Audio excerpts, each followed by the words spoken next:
Kakampi ng bayan, kasangga ng masa, kapanalig ng batas at hustisya. Attorney Danny Con, Abogado de Campanilla. Magandang gabi po, Pilipinas, sa lahat po ng ating mga nakatutok sa ating YouTube at Facebook. Sana po ay nasa mabuti kayong kalagayan at sana ay matututo lamang kayo at wala kayong problema ngayong gabing ito. Pero, subalit datapwat ngunit, may problema kayo, nandyan siya. Ako po yung Mari ng Bayan, Mari Yao. Magandang gabi po at kasama natin ang magre-resolve. Tagalogin natin. Ang sasagot sa inyong mga katanungang legal, walang iba kundi ang ating Abogado de Campanilla, Attorney Danny Concepcion. Take it away. Magandang gabi rin sa'yo, Mare. Ayan. Ayan. Maski hindi mo ako binate. Ay, sabi ko nga, take it away. Oo nga, pero hindi mo sinabi sa akin magandang gabi. Okay, sige. Magandang gabi sa iyo. Ano ko, parang si Pia, no? Ha? Hindi kinukumusta. Nagalit. Ay, ano na? Hindi naman nagalit. Nagtampo. Nagtampo. Ayan, yung term, nagtampo. So, ayan, nagtatampo tuloy sa... Magandang gabi sa iyo, Attorney Danny Concepcion. Magandang gabi rin sa'yo, Mare. Hindi ka na nagtatampo? Ay, hindi na. Okay, sige. At sa ating mga kababayan na walang sawang sumusubaybay sa ating palatuntunan, kumusta na po kayo? Ayan. Uy, marami silang natututunan sa atin. Ay, sana manawari. Hindi, totoo yan, ha? Bakit? Kasi lalo na yung mga OFWs na nandoon sa ibang bansa, marami sa kanila yung parang hindi alam yung gagawin. Ay, opo. Yung unang step, ang dami ko natututunan dito. Ako nga, sa tagal na kasama ko na si Atty. Danny Concepcion, everyday may natututunan pa rin ako sa kanya. Kasi may mga pagkakataon, yung batas ninyo kasi paiba-iba eh. Siyempre, dahil may mga legislators na yun ang trabaho. Manggulo. Na gumawa ng hindi, batas. sorry. Hindi gumawa ng batas. Kasi kung wala naman silang ipapasang batas, di parang sasabihin ng taong bayan, bakit nandiyan pa kayo? Yung may Parang point wala ka naman dyan. pala kayong silbi sa buhay namin, di ba? So, kinakailangan sila naman ay magtrabaho Ayan. at gumawa ng mga hakbang upang malutas ang mga problema ng taong bayan na sanhi ng maling probisyon ng batas. May point ka doon. Hindi, totoo lang yan. Dapat talaga ang mga nasa Kongreso, nasa Senado, gumagawa ng tamang batas. Yung batas na hindi mo pwedeng butasan. Well, Meron bang ganun? May batas na hindi talaga nabubutasan? meron siguro, pero bihirang-bihira. Kasi, alam Kasi mo, butas lahat, gano'n? kasi there are always two sides to a coin. Diba? Laging dalawang muka yung, yung coin. Kaya naman pala lagi tayo nagkakagulo eh. Kasi dami-daming two sides pala. May three sides, may four sides pa. Sige. Well, anyway, para naman sa mga gustong magtanong sa atin, eto na po ang numero. Attorney. Kung ang inyo pong telepono ay Globe, doon po kayo magte-text sa 0954-310-0331.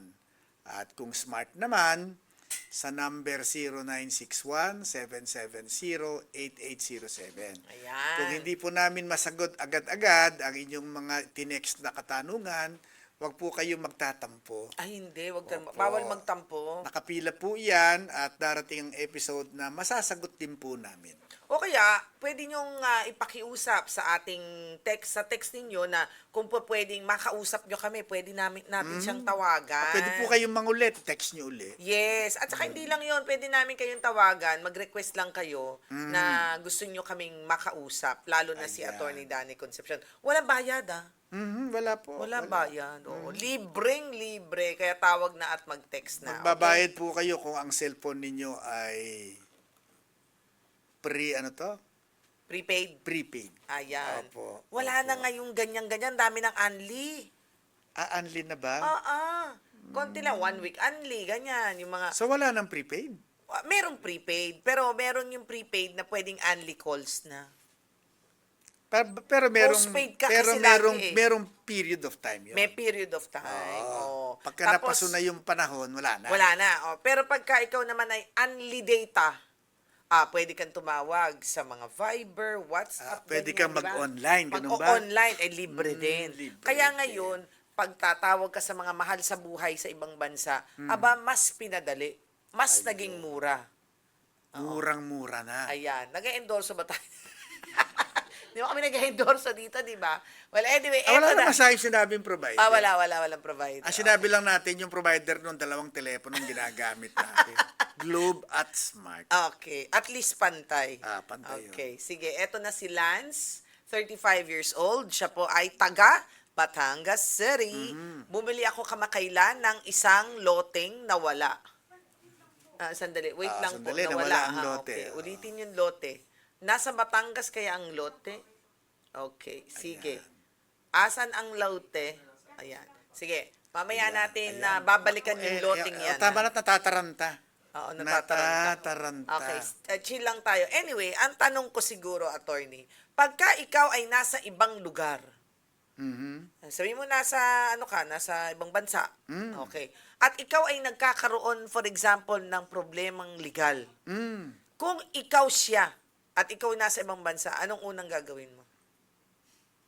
Kailangan mo ng legal na opinion. Opo. Pero nasa ibang bansa ka. Oo, depende kung saan nagmumula ang aking problema. Ayun pala ang unang ide-determine mo. Oo, kasi Okay. kapag ang problema ay nagmumula sa Embahada ng Pilipinas, Masakit sa ulo yun. ang batas po na ginagamit sa Embahada ng Pilipinas ay Philippine law. Correct. Kaya pwede po kayong kumonsulta sa isang abogadong Pilipino Na nandoon na sa nagtapos ng batas dito sa Pilipinas. Pilipinas. Okay. So, yun pala ang uunahin mo. Alamin mo muna kung ano muna yung kaso mo. Oh yes, kung saan nagmumula yung problema. Oo, ng kaso. oo. Pangalawa, kung ang kaso po ay nagmumula naman Sa bansang nandoon sa bansa siya. kung saan ka nandun. Halimbawa, may opisina ron, may government agency ron, Oo. at doon nagmumula, sila nagbibigay ng problema sa iyo. Oo. Ang kinakailangan po ninyong puntahan ay abogado na nagpa-practice doon sa bansa na yon. Another question. For example, merong mga abogado. Pwede bang mag-practice ang abogado natin sa ibang bansa? As a general rule, hindi po uubra. Okay. Kasi po, maski dito sa atin, as a general rule, hindi po ubrang mag-practice ang isang foreigner sa Pilipinas. Pero, Okay. Pero may mga exceptions po dyan. like what? Okay. Halimbawa, meron pong treaty between the Philippines and the nation or the country of that foreign lawyer na inaalaw tayong mag-practice doon at sila'y mag-practice dito. Dati po meron tayong ganyang treaty sa State of New York. Meron. Yes. Pero only in the state of New York. Kasi sila iba-iba rin ang Iba-iba regulasyon rin. nila eh. Opo, only in the State of New York. Okay. Ang Nice, tawag nice to know. doon hindi ka nakukuha ng bar. Noon, kapag ikaw ay graduate ng Ateneo or UP, pag ikaw ay pumunta sa New York, ay mag-a-apply ka lang para maging member ng bar.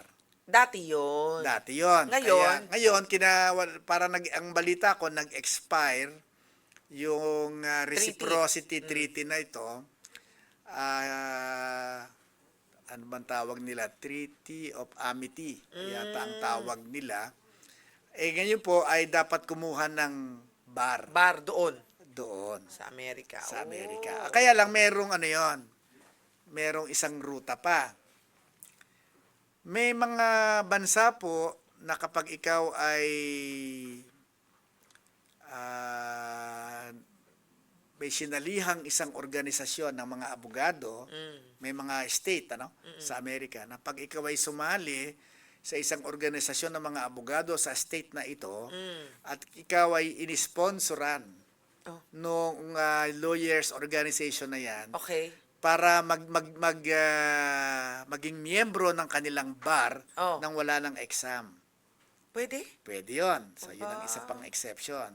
Maski walang treaty, pero dahil yun ang regulasyon ng kanilang bar. Pero ang hirap Admission. din mag-practice ng law doon nang hindi ka nag-aaral doon ng batas nila. Pag ikaw ay hindi nakagraduate ng law sa American school, ikaw ay payagan ka man na mag-practice doon ay hindi ka makakapag-practice sa lahat ng branches ng batas. Correct. Pwede ka lang mag-practice sa federal law. I have a question. Ayun nga, federal law at saka iba kasi sa kanila di ba? May jury di ba?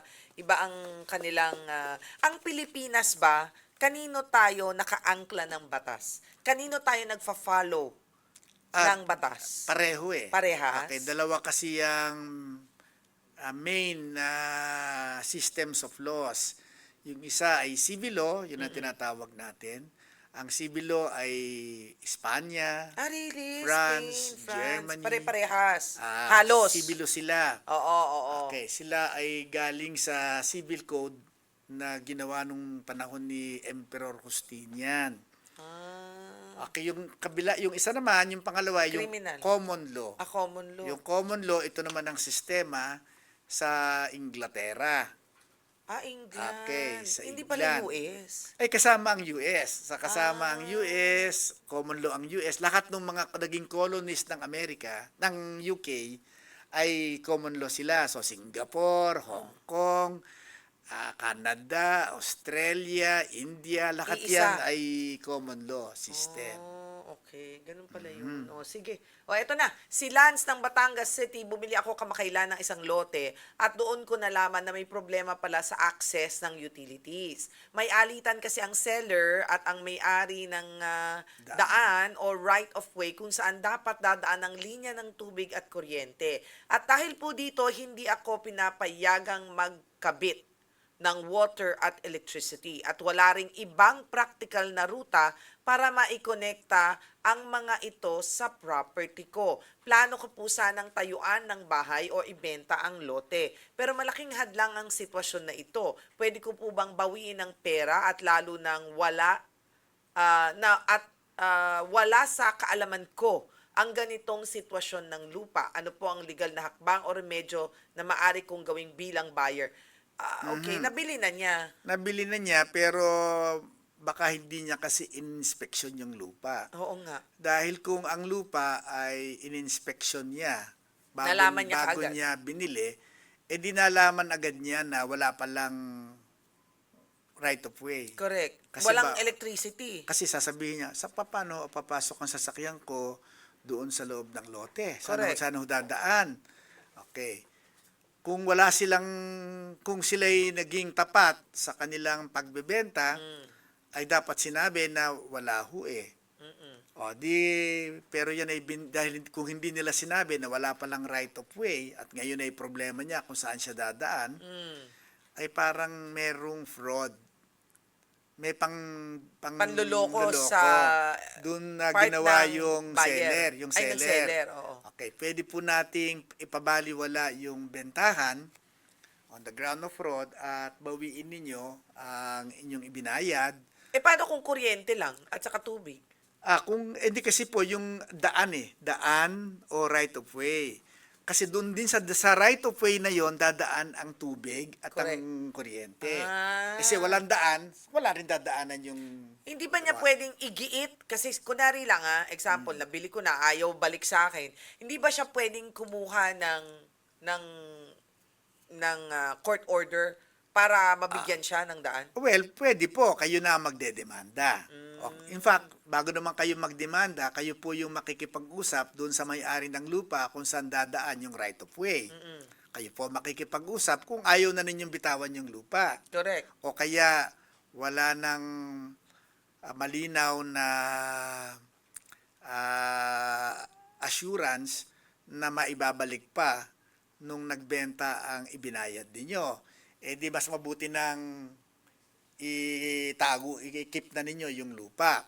Kayo ngayon na makikipag-usap doon sa katabing lote para po mabigyan kayo ng right of way. Ang problema, ang right of way po ay hindi libre. Binibili. Binibili yan. Maliban na lamang kung meron na palang kasunduan sila before at ang kasunduan nila na may right of way, itong lupang binili mo, ay nakatatak doon sa titulo ng katabing lote.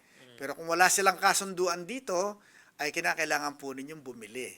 Okay, malinaw Bibili yan. kayo ng lote para gawing right of way. Okay, malinaw yan, ha? O anyway, si Kenji naman ay 30 years old from Marikina City, isa akong motorcycle taxi rider. At kamakailan ay nag-pause ang account ko matapos akong i-report umano ng isang pasahero. Sinubukan kong humingi ng paliwanag sa opisina ng platform pero wala akong nakuhang malinaw na detalye tungkol sa reklamo o kung gaano katagal ang suspensyon. Malaking bahagi ng kabuhayan ko po ang pagbibiyahe kaya apektado ang kita ko habang hindi ako makapasok sa app. Pakiramdam ko ay hindi sapat ang due process dahil hindi ko alam kung ano mismo ang alegasyon laban sa akin. Maari ko bang iakyat ito sa DOLE o may ibang ahensya na mas angkop lapitan para sa ganitong sitwasyon? Pagka mga app na rider na ganyan ba ay empleyado nila? Parang Hindi sila Hindi empleyado. di ba? Sila yung mga kontratista. oo nga. Opo. Oo. Ang alam ko, ang mayroong hawak dito ay ang LTFRB. Oo. Kasi hindi siya DOLE, hindi naman Hindi siya kayo DOLE. employee-employer Opo. relationship eh. Opo. Parang ang alam ko, ito ay sa LTFRB. Pwede nating i-consult. I-check-in nyo nga sa Who has LTFRB jurisdiction jurisdiction over ride app, motorcycle taxi riding app. rider. Ha? Sabi ko nga eh, ikaw na Ano? nakaalam, TNVS. Ano nga ba yung TNVS? Okay. Ayan. Transport Network. Baka sa ano yan, Department of Transportation. Sa Department of Transportation yan. DOTR. DOTR. Oo, DOTR. So, pwede kang mag-apila doon at maghingi ka siguro ng mediation, para makausap mo Oo. Kasi yung mismong LTFRB naman ay franchise. franchise, yes. O, yun na siguro ang lapitan niya, no? Para ma-clarify. Ay, tama rin. No? Oo nga. Exclusively with the land transportation. LTFRB. Ayan, tama ang una kong sinabi. LTFRB. RB, okay. So, Kasi nga naman, parang wala siyang due process. magaling pa rin ang memorya ko. Magaling ang memory mo. Umiinom ka lagi ng ano yung pampahasa ng memorya? Ang panghasa ng Kape. memorya ay hindi kinakailangan daw kumain ka ng mani. Yung totoo. Ayun ang sabi noon, mani. Mani. Pampatalas daw ng memorya. Papadagdag ng pimple yun eh. At saka hindi, meron pang isa. Kakain ka ng kaliskis ng isda. Manina lang tayo. Kasi yung kaliskis ng isda ay Malansa! Hindi, papiprito mo. Hindi naman hilaw. Hindi mo naman sinabi. Pagka Sabi mo ikaw, niluto. halimbawa, bumibili ka ng tinapang bangus, halimbawa, o okay. tinapang isda, Okay. o tuyo. Okay. Okay. Pag bumili ka ng tuyo, hindi ka naman bibili ng tuyong walang kaliskis. May kaliskis yan. Pag bumili ka ng tinapang bangus, may kaliskis din yon. Di ba pinatatanggal yun? Hindi. Mamaya, dumaan ka sa grocery, bumili ka ng tinapang bangus. Oh. Makikita mo yung tinapang bangus, may kaliskis yon. Oh.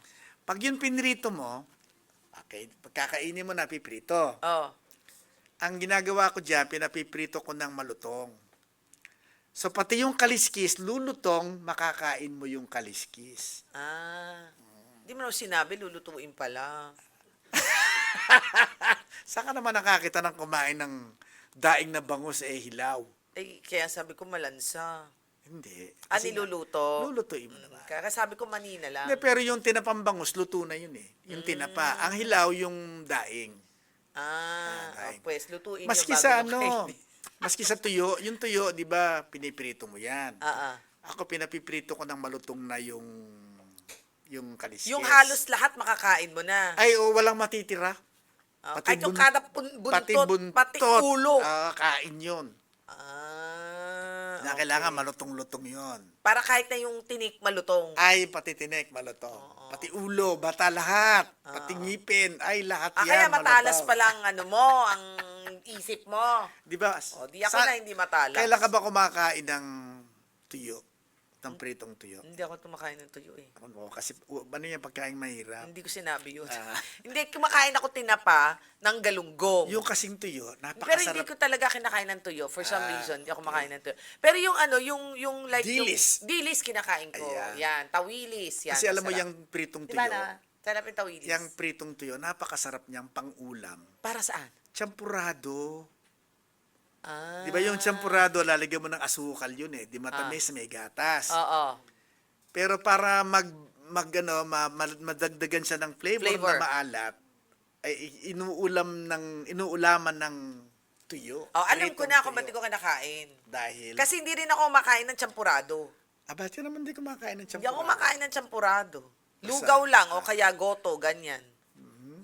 Champurado is parang yung may tsokolate, di ba? Yes. Ah. So, Sarap yun. ang favorite mo doon, yung yung unsweetened na cacao. Yes! Yung nireregalo mong ngayon na hindi na Yes! ngayon na hindi na nagre-regalo. Ay, ang sama mo. Kakaloka. Di ba? Ate na, Oh, meron pang anyway, sender. meron pa isa. Sabi niya, short only, please. Ah. Tandaan mo, short only, please. Ah, Okay. Nakatanggap ako ng demand letter mula sa dati kong employer. Si Renz nga pala ito, ha? Renz ng Pasig City, 29 years old. Dahil umano, hindi ko naibalik ang isang company-issued na headset. Ang huling araw ko sa trabaho ay noong May 2026 at naisoli ko naman ang lahat ng company assets ilang araw matapos ang aking separation. Kabilang ang headset at iba pang mga kagamitan. May screenshots ako ng mensahe ng team leader ko na nagpatunay na naisuko ko na ang lahat. Pati na rin ang dokumentong may kaugnayan sa turnover. Sa kabila nito, pinapanagot pa rin ako at pinagdududahan ang pagbabalik ng nasabing kagamitan. Ano po ang pinakamainam na paraan para formal na tutulan ang demand letter at maproteksyonan ko ang aking sarili kung mayroon mang mga ebidensya dahil meron naman daw siyang sige ebidensya ng turnover. balik nga tayo dun sa umpisa. Okay. Siya Nakatanggap daw ng ay- demand letter. Yes. Pero ano kaya ang pinapagawa sa kanya? Pinapasoli nga yung headset. Naibalik na niya eh. Sabi nga niya, bakit nga meron pang demand letter? Di pinakamaganda dyan, sa susulat lang siya. Okay. At i-attach niya kung ano man yung ebidensya niya Na meron siya. na Naisoli na niya. naisoli na niya. Okay. Pero wala siyang sinabi na meron siyang kukuning pay or something. Wala eh. Wala. So, Okay. sa tingin ko, yun lang, Yung gamit demand lang. letter lang na may mukhang may pinababalik pa sa kanya, sabi niya na ibalik ko na po. Oo nga. Tingnan nyo. Andiyan pa yung tulili ko. Sige. Yun lang yun. Isoli lang. Ayan. Sinabi sa inyo, short yan, kasi. short yan. Yan tuloy, napaka-short sumagot short. yan. Oh. Anyway. Baka daw maapektuhan kasi yung back pay. Hindi nga siya binabayaran pa. Hindi. Sa madalit sabi, meron pang hindi okay. Nakukubra. Ang mangyayari dyan, kung sinabi, halimbawa, ng management, tinignan na namin lahat yung ibinalik mo at meron ka pang hindi na ibabalik. Oo. Siyempre, di kakaltasin naman nila yung halaga Yung headset. nung hindi na ibalik na yon. Okay, sa kanyang back pay. So, hindi pwedeng lahat ay hindi ibigay sa kanya. Pwedeng yung amount lang nung mismong particular na gamit. Oo, kasi naibalik Oo. naman niya na yung iba. Sa madalit sabi, kung ano lang yung hindi niya naibalik, yung halaga nun, ang dapat ibawas doon sa back pay niya. Ay ngayon, pag nakuha na niya yung back pay, saka na siya magreklamo at kunin niya ulit yung pay na yon. Hindi na, isoli ko na yan. Hindi. Kasi, bukang hindi ganun ang problema. Ang problema, naibalik na niya, pero ang sabi ng kumpanya, kulang pa. Oo, ang hindi daw mo. naibalik. Kaya nga. So, dapat bayaran siya, ang ibabawas lang yung sinasabing hindi niya naibalik. Pag sana niya, binalik na niya eh. Sabi Naisoli niya na lahat. nga. Oo, naisoli. Meron pa nga daw siyang, meron pa nga siyang screenshot na naibalik na niya lahat. Ayaw nga ibigay sa Hindi kanya. niya man sinabing lahat eh. Hindi kasi headset lang ang kulang. Ang lahat. Oo. Ay, suko ko na ang lahat. Kung Except for a certain headset. Okay, edi kunin niya kung ano ba yung hindi pa niya na ibabalik daw.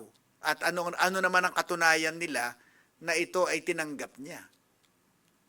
Di ba? Baka asan ho yung katibayan nyo? Kasi kung nakalagay sa record nyo, 4 lang yung na MR sa akin na headset.